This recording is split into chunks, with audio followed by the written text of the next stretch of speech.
महाशिवरात्रि पर कथा जरूर सुने। व्रत आपने किया है तो बहुत अच्छी बात है। व्रत का पूरा फल मिलेगा, शिव कृपा होगी। शिव पूजा के समय शिवरात्रि व्रत कथा सुनते हैं तो बहुत ही अच्छी बात है। शिव की महिमा का संपूर्ण गान हम बताने वाले हैं। इस व्रत से शिकारी को भी मोक्ष प्राप्त हो गया था। शक्तिशाली कथा आप जरूर सुने।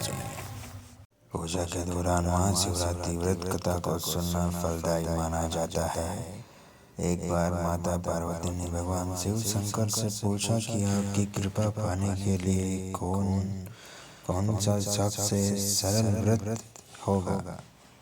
तब भोलेनाथ भगवान ने कहा, माता पार्वती को शिवरात्रि के व्रत की महिमा, व्रत और पूजा विधि, उसके साथ ही उन्होंने माँ शिवरात्रि व्रत की कथा भी सुनाई।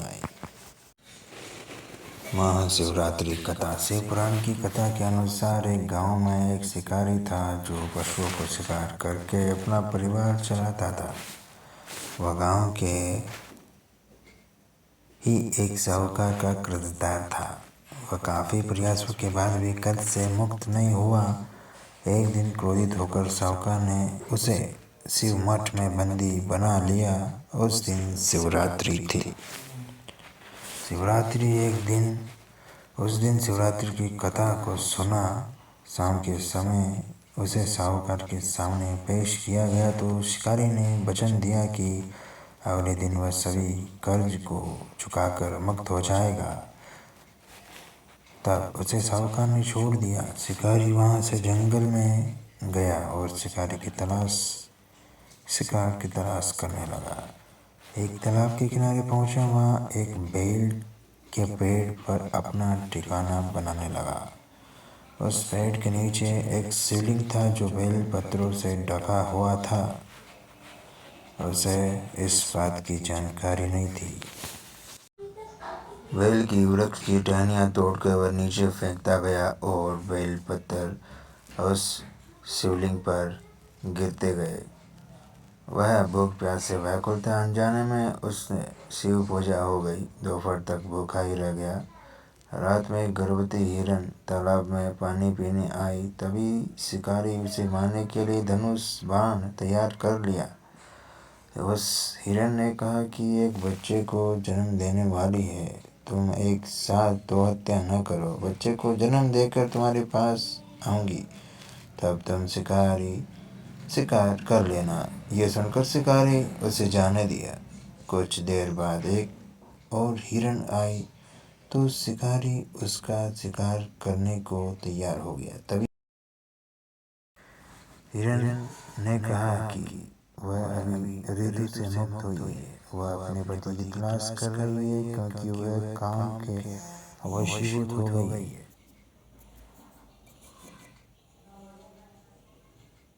वह जल्दी पति से मिलने के बाद शिकारी के लिए उपस्थित हो जाएगी। शिकारी ने उसे भी छोड़ दिया। देर रात एक हिरन अपने बच्चे को साथ उस तालाब के पास आई। शिकार एक साथ कई शिकार देकर खुश हो गया। वह शिकार करने के लिए तैयार हो गया। तभी उस हिरन ने कहा कि वह अपने बच्चों के साथ इनके पिता की तलाश कर रही है। जैसे ही वह मिल जाएंगे शिकारी के लिए आ जाएगी। इस बात शिकारी ने उसे छोड़ना नहीं चाहता था, लेकिन उस हिरन ने शिकारी को उससे बच्चों का हवाला दिया और उसे जाने दिया। अब शिकारी बेल वृक्ष पर बैठकर बेलपत्र तोड़कर नीचे फेंकता जा रहा था। अब सुबह होने वाली ही थी। तभी वहां एक हिरन आया। शिकार उसे मारने के लिए तैयार था, लेकिन हिरन ने कहा कि इससे पहले कि 3 हिरन और उसके बच्चों की तुमने मारा है तो उसे भी मार दो, क्योंकि उसका वियोग सहन नहीं होगा। यदि उसको जीवन दान दिया है तो उसे भी छोड़ दो। परिवार से मिलकर तुम्हारे समक्ष उपस्थित हो जाऊंगा।